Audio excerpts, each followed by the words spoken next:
कक्षा 8वीं वाले सभी विद्यार्थियों के लिए आ चुका है गणित विषय का पेपर जो आपकी एग्ज़ाम में पूछा जाएगा। हमारे द्वारा बनाया गया ये सेकंड पार्ट है जो कि आपकी एग्ज़ाम के लिए काफ़ी महत्वपूर्ण साबित होगा। हमने आपको हिंदी विषय में 4 सेट बताए थे और उन्हीं में से प्रश्न आपको सारे के सारे 100% प्रश्न देखने को मिले थे और गणित विषय का भी पेपर मैं आपको बताऊँगा जो आपकी एग्ज़ाम में पूछा जाएगा। क्वेश्चन नंबर फर्स्ट आपसे पूछा गया है, अति महत्वपूर्ण है, सही विकल्प चुनकर आपको लिखना रहेगा। पहला प्रश्न है 23 के घन में इकाई का अंक क्या होगा। अब आपको इकाई अंक कैसे निकालना है। 23 का घन यानी कि ऐसे आप करोगे तो इसमें तो बहुत समय आपका व्यतीत हो जाएगा, है ना। तो आपको इसकी जो ट्रिक है वो कैसे रहेगी, तो यहाँ आपको देखना है 3 3 9 और 9 3 27 यानी कि 7 आपका इकाई अंक हुआ है। तो यहाँ ऑप्शन नंबर आप देख सकते हैं बी यानी कि 7 आपका करेक्ट होगा।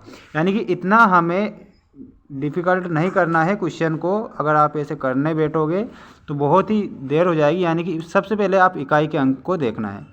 3 3 9 और 9 3 27 निकला क्या हमारा इकाई अंक 7। ऑप्शन नंबर बी आप करेक्ट करेंगे। अगला क्वेश्चन दिया गया है संख्या 1331 का घनमूल कितना होगा। यानी कि इसका घनमूल बताना है 1331 का। यहाँ पर आप सभी देख सकते हैं 11 हो नहीं सकता घनमूल। यहाँ पर जो संख्या है ये आपकी है ना, यहाँ पर 11 12 13 या 31 घनमूल अगर निकालोगे तो 31 ज़्यादा हो जाएगी। 3 3 9 यानी कि इकाई अंक मिल नहीं रहा। 12 2 दून 4 दून 6 ये भी नहीं होगा। यानी कि घनमूल किसका है, ये 11 का घनमूल होगा 1331। ऑप्शन नंबर ए आप करेक्ट करेंगे। अगला क्वेश्चन आपको दिया गया है, अति महत्वपूर्ण है, सभी विद्यार्थी चैनल को सब्सक्राइब कर लीजिए क्योंकि हमारे द्वारा जो पेपर बताए जा रहे हैं अति महत्वपूर्ण पेपर बताए जा रहे हैं। निम्नलिखित में से कौन सी पूर्ण संख्या यानी कि पूर्ण संख्या पूर्ण घन है। यानी कि पूर्णतः घन है ऐसी संख्या आपको बताना है और आप देख ही सकते हैं जो कि 216 ये किसका घनमूल है, 6 छंग 36 छंग 216। आप मल्टीप्लाई करेंगे तो कितना आएगा हमारा 216 यानी कि ये 6 का घन हो जाएगी। ऑप्शन नंबर बी आप करेक्ट करेंगे। अगला क्वेश्चन है 8 - 2/3 का मान कितना होगा। वेरी मोस्ट प्रश्न है। तो फोर्थ में आप ऑप्शन नंबर सी 2 की घात -2।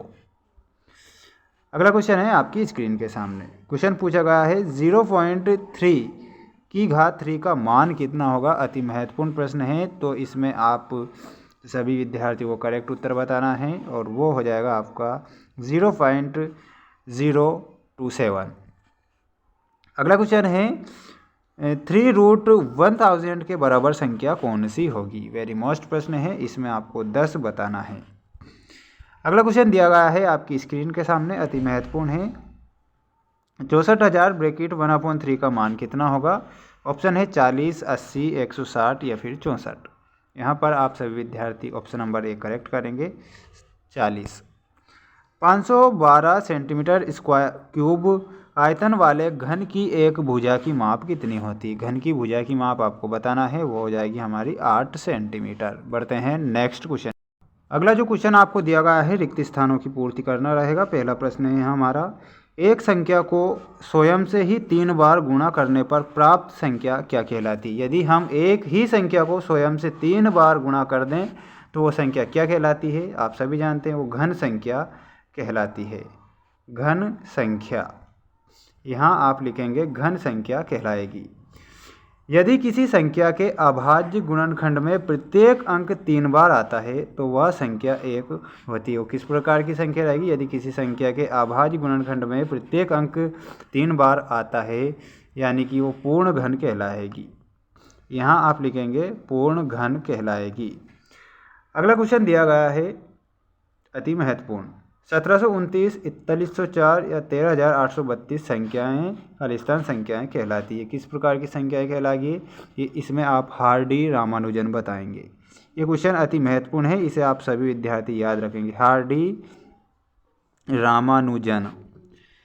हार्डी रामानुजन आप करेक्ट करेंगे। सभी विद्यार्थी चैनल को सब्सक्राइब कर लीजिए क्योंकि हमारे द्वारा जो पेपर बताए जा रहे हैं आपको अति महत्वपूर्ण पेपर बताए जा रहे हैं। सम प्राकृत संख्याओं के घन होते हैं। तो ये कैसे घन होते हैं, सम होते हैं। यहाँ आप लिखेंगे सम। सम प्राकृत संख्याओं के घन सम होते हैं।